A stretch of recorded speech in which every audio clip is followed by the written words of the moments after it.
আসসালামু আলাইকুম রহমতুল্লাহি ওয়া বারাকাতুহু। ধন্যবাদ প্রাইম সিলেটের ভিউয়ার্স, আশা করি আপনারা ভালো আছেন। সাথে আছি আমি শাহেদ তালুকদার। আমরা এই মুহূর্তে আছি সিলেট নগরীর সুবিধ বাজার পয়েন্টে, পাঠানটুলা পয়েন্টে। আপনারা দেখতে পাচ্ছেন সিলেট আগামী 19 তারিখের সমাবেশকে সফল করার লক্ষ্যে সিলেট মহানগর যুব দল, স্বেচ্ছাসেবক দল, ছাত্রদল নেতৃবৃন্দরা রাজপথে নেমে আসছেন। আপনাদেরকে আমরা দেখানোর চেষ্টা করছি। যারা দেশ এবং প্রবাস থেকে আমাদের সাথে লাইভে সংযুক্ত আছেন, অবশ্যই লাইভটা শেয়ার করবা।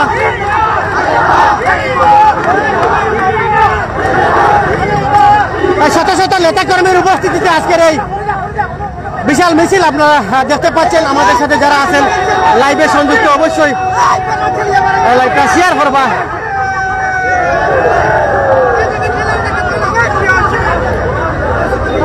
শত শত নেতাকর্মীর উপস্থিতিতে আজকের এই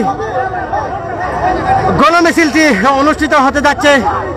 বিএনপি চেয়ারপারসন দেশনেত্রী বেগম খালেদা জিয়ার নিঃশর্ত মুক্তি চাই ও 19 নভেম্বর আলিয়া মাদ্রাসার মাঠের গণসমাবেশকে সফল করার লক্ষ্যে আজকের এই গণমিছিল।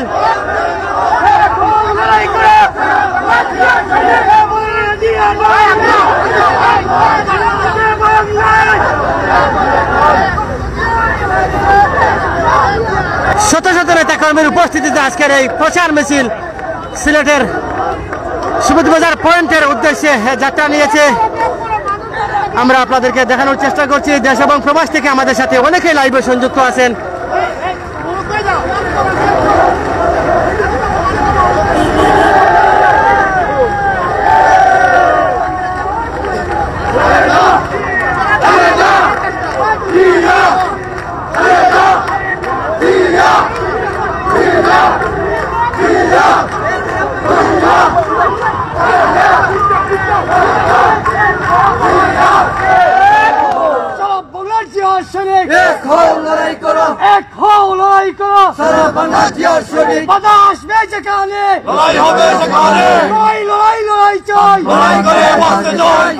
একটাই উদ্দেশ্য, আমাদের দেশ মাতাকে মুক্ত করতে হবে, দেশে গণতন্ত্র ফিরিয়ে আনতে হবে, দেশে ভোটের অধিকার ফিরিয়ে আনতে হবে।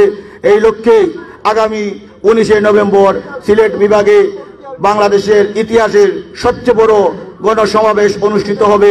এই গণসমাবেশে 7 নং ওয়ার্ড থেকে বিপুল সংখ্যক নেতাকর্মী নিয়ে আপনারা 7 নং ওয়ার্ড যুবদল, সিলেট মহানগর যুবদলের সাথে মিলে বিশাল একটি মিছিল নিয়ে যাবেন, এই আশাবাদ ব্যক্ত করছি।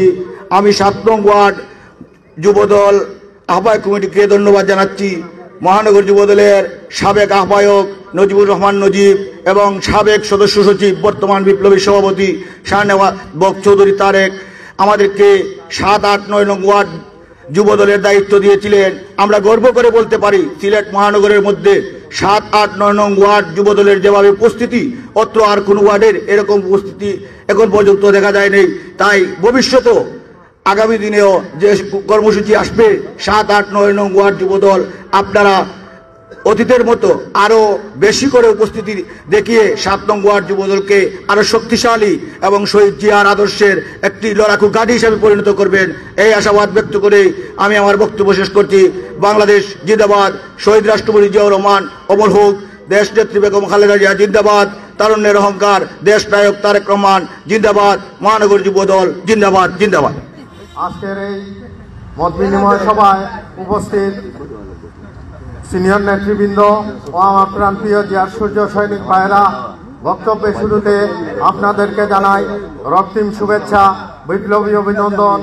আপনারা নিশ্চয়ই জানেন নিশিরাতের সরকার আমাদের উপর যেভাবে ঝাঁপিয়ে পড়েছে তার তীব্র নিন্দা ও ক্ষোভ জানিয়ে আপনাদের কাছ থেকে আমি বিদায় নিচ্ছি। পরিশেষে একটি কথা বলতে চাই, 19 তারিখের সমাবেশে আপনারা সবাই উপস্থিত থাকবেন, এই আশাবাদ ব্যক্ত করে আমি আমার বক্তব্য শেষ করছি।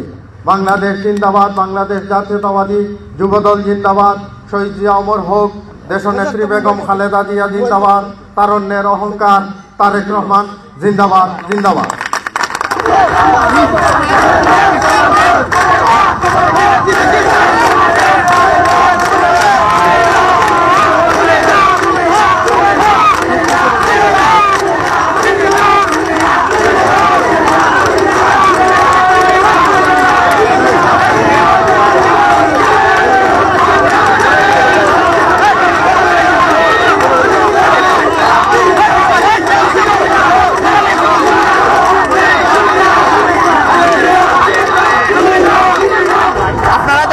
বিএনপি একটা গণতান্ত্রিক দল। আমরা শান্তিপূর্ণভাবে আমরা সমাবেশ সফল করার লক্ষ্যে প্রচারপত্র বিলি সহ প্রস্তুতি মিছিল এবং সমাবেশ করতাম শান্তিপূর্ণভাবে। আমরা সর্বাত্মকভাবে চাই আমরা এই গণসমাবেশ আমরা সফল করতাম। আমরা আশা করি 4 থেকে 5 লক্ষ মানুষের সমাবেশ হবে এখানে। আমাদের এই সমাবেশের ইতিমধ্যে অনেক ধরনের বাধা প্রতিবন্ধকতা সৃষ্টি করা হচ্ছে। আমাদের নেতা কর্মীদের বাসা বাড়িতে পুলিশ দিয়ে হামলা করতেছে, পুলিশে অভিযান হয়রানি করা হচ্ছে। এগুলো অনতিবিলম্বে বন্ধ করা হোক। আমরা তো গণতান্ত্রিক আন্দোলন করছি, আমরা কোনো জঙ্গি সংগঠন না, নিষিদ্ধ কোনো সংগঠন না। আমরা গণতান্ত্রিক পথে গণতান্ত্রিক দেশে গণতান্ত্রিক আন্দোলন করছি এবং শান্তিপূর্ণভাবে। আমাদের সমাবেশ কিছু দাবি দেওয়া নিয়েই আমরা সমাবেশ করতেছি। এখানে বাধা দেওয়ার তো প্রশ্নই আসে না। যদি এই ধরনের বাধা দেওয়া হয় আমরা তাৎপর্য জবাব দেবো। দর্শক, আমরা এতক্ষণ ছিলাম সিলেট মহানগরীর যে আম্বরখানা পয়েন্ট আছে এখানে, এবং আজকে নগরীর পাঠানটুলা এলাকা থেকে বিএনপি এবং বিএনপির অঙ্গ সহযোগী সংগঠনের পক্ষ থেকে যে আগামী 19 নভেম্বরের যে বিভাগীয় গণসমাবেশকে সফল করার লক্ষ্যে যে প্রচার মিছিল আছে সেই প্রচার মিছিল সহকারে বের হয়েছিল এবং নগরীর গুরুত্বপূর্ণ পয়েন্ট প্রদক্ষিণ করে আম্বরখানা এসে তারা সমাবেশের মাধ্যমে এই মিছিলটি শেষ করেছেন। তো এই ছিল আজকে বিএনপির পক্ষ থেকে যে প্রচার মিছিল, তার প্রচার মিছিলের সর্বশেষ পরিস্থিতি। তখন যারা আমাদের সাথে ছিলেন সবাইকে অনেক অনেক ধন্যবাদ জানিয়ে বিদায় নিচ্ছি এখান থেকে। সবাই ভালো থাকবেন, সুস্থ থাকবেন, খুদা হাফেজ।